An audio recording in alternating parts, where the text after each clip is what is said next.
Greetings and welcome to this edition of Positronic. I'm Barry P. Cook. Let's talk about the latest episode of Batwoman. It was called How Does Your Garden Grow? And it starts off where a kid makes a pretty gross discovery of a guy who seems to be trapped in some kind of giant plant growth, sort of underbrushy type of thing, but it's kind of gooey. It was kind of gross, actually. But next we see Ryan and Sophie arguing over Ryan's choice to believe her mother that she didn't have anything to do with the freeze experiments. Alice, meanwhile, is keeping secrets from Team Batwoman, namely that she knows that Mary has been infected by poison ivy. But she does confront Mary about it. The victim of the gooey underbrushy thing wakes up when Mary treats him, but he says that she's the one who put him in the state he was in. So Mary tells the team that she thinks he's right and chains herself to a large machine for everyone's safety. So after Alice confronts her and says, "You're poison ivy," she was like, "Yeah, no." But then when she was treating the guy and he's like, "You did this to me," she's like, "Okay, I guess I'm poison ivy." So, yeah. Sophie then goes to visit Renee Montoya to sort of double check Ryan's mother's story. And it didn't seem like she told Ryan she was doing it either, so it was sort of on the down low. Because she, I guess, doesn't really want to have a conflict with Ryan, but she doesn't trust Ryan's mother, so she was kind of trying to figure out what's what without causing a big stink, I guess, with Ryan any more than she already had. Anyway, it seems as though Mary's been doing naughty things, but without her own knowledge, including hurting that one guy there and apparently burying Virgil from the Black Glove Society up to his neck in the ground, who, when Batwoman and Alice find him, he gets taken to a tunnel. He gets taken to a tunnel and chained to the ceiling. I guess for safekeeping, so they could interrogate him at some point. Turns out that Montoya and Ivy were involved until Montoya turned her into Batman when she got out of control. And Batman then trapped her in the dark, like deep underground somewhere, away from sunlight, away from the water, so that she couldn't activate her powers. It's kind of like torture. It's worse than being in Arkham, but yeah, it's kind of dark.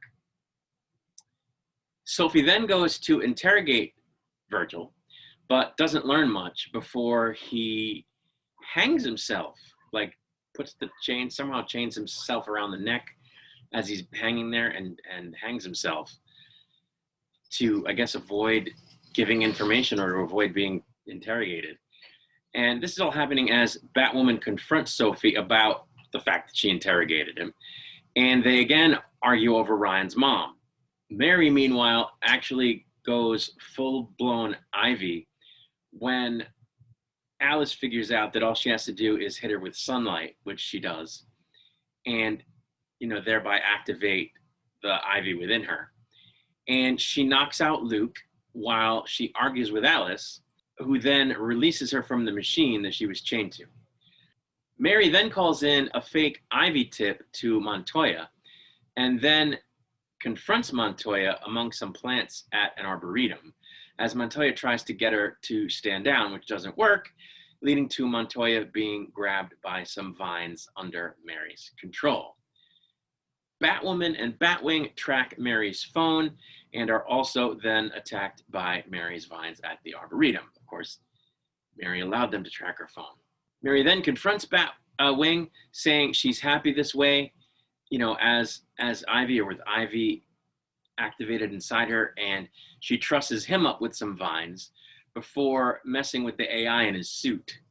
Batwoman, who has by this point freed herself, intervenes and says, that she realizes she's been a bad friend to Mary. And Mary says, "No, you've been no kind of friend. You weren't there when I needed you for this. You weren't there when I wanted to tell you about that." And she covers her in vines, so again, trapping her, before fleeing oncoming sirens. Montoya then frees Batwoman and Luke from the vines while confronting them about hiding what had happened to Mary. Ryan and Luke, in the aftermath of all this, talk about how Mary was right to feel she'd been neglected by Ryan and about the need to make a cure for Mary, which without Mary's help to do, they'll have to call in a favor to accomplish this, and that favor is Jada, Ryan's mother. Sophie and Montoya, meanwhile, commiserate over their various situations over a drink at the club that Ryan manages, and then they actually go ahead and hook up. And my thought was, well, so much for Sophian, which is what I'm choosing to call the Sophie and Ryan ship. Sophian, because you could say Ryofi. Anyway, that happens. As the episode closes, Alice meets up with Mary and they take off together in a stolen sports car. So I thought this was another good episode.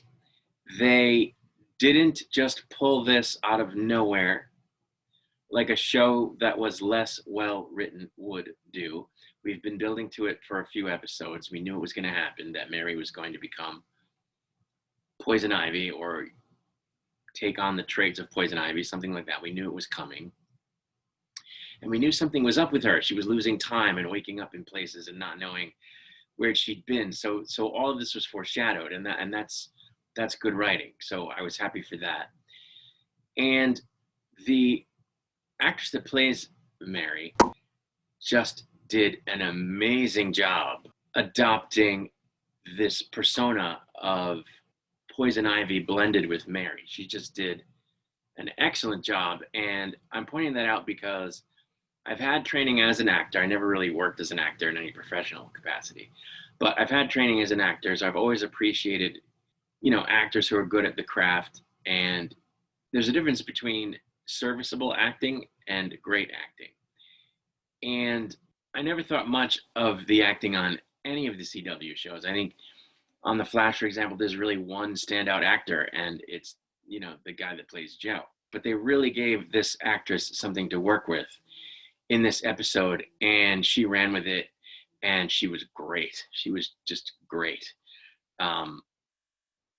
And, not only did they build up to her becoming Poison Ivy, but they built up to what she eventually confronts Ryan about, which is that Ryan hasn't been there for her.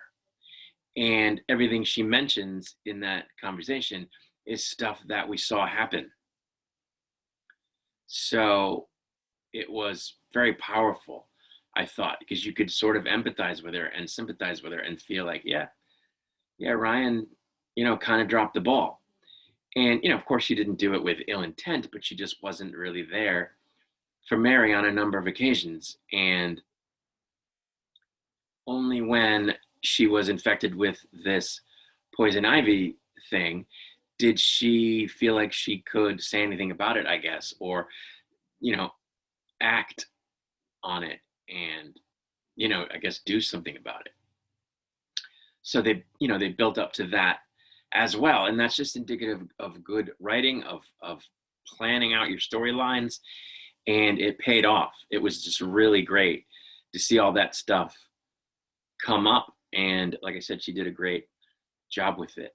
I think the next episode is going to be even cooler. She's going to have a cool outfit as Poison Ivy, or what they're calling Poison Mary, which I think is amazing. That's really awesome. They're calling her that. So I think she did a great job. And I liked that Ryan sort of, owns it and doesn't say, oh, what are you talking about? That's an excuse, or she's, not being truthful, or no, she goes, yeah, I sucked. I wasn't a good friend. She's right. And so I just thought in terms of character development and the way they, put the personal relationships on display in the writing, I just thought it was really good. Another standout for me, as always in these episodes, and again, the first season and second season, I was like, I cannot stand this character. Although she did start to show some dimension in the second season, would be Alice. And again, this week, she was fantastic. They've just been writing her very well. And I don't like all the choices they're making with her, But that's not because the choices aren't good. It's because I want to see Alice redeemed. I want to see Alice come back to a place where she's more Beth than Alice. And I want to see her happy. I don't think she's happy. She's in pain over a lot of things.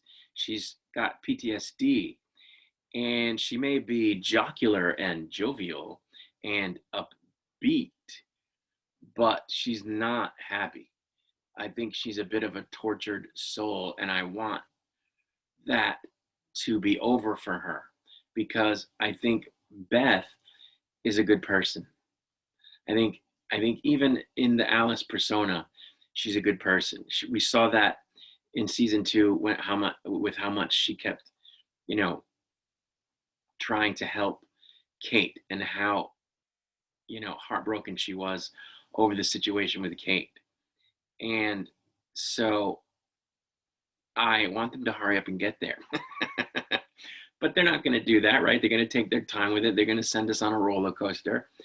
And that's what they're doing. So it's frustrating. But it doesn't make it a wrong choice when they, for example, in this episode, have her throw her lot in with Poison Mary, as opposed to Team Batwoman and, Montoya and so forth. She throws her lot in with Mary, I think because she's somewhat driven by chaos, because she is a chaotic soul, or her psyche is chaotic. So she tends to throw her lot in with the bad guy, or to make the bad choice, because it sows chaos. I think she's sort of afraid of normalcy. I am armchair psychologist-ing it right now, but the fact of the matter is she goes back and forth, right? There are times when she's almost there. She's almost to the point where she says, I'm not doing this anymore. She's almost to the point where she's going to embrace Beth almost completely, where she wants to be part of the family. Like when she's watching a movie with Sophie, she's being very normal and very cool. But because Sophie is so used to her being evil, she kind of treats her that way, like she's bad, and she doesn't treat her well. And it breaks my heart, because I think Alice is at heart Beth, and I think Beth at heart is a good person. And I want her to be happy. I want her to be loved and cared about. And I think she cares about Team Batwoman, but they aren't great to her. So I think when she gets an opportunity to sort of throw a monkey wrench in things, that's what she does. And so it makes sense that they write her that way, that she goes back and forth. So anyway, what I was saying is she was a standout again in this episode, and it was just fantastic. There were other cool moments. Batwoman does a cool hero landing in this episode, which is very cool. So I just thought it was a great episode, and I'm looking forward to next week, which is, by the way, the mid-season finale. I can't believe it. It's already the mid-season finale after 7 episodes. That seems a little weird, but I'll be back with a review of that episode when it airs. Until then, of course, I wish you all peace and long life.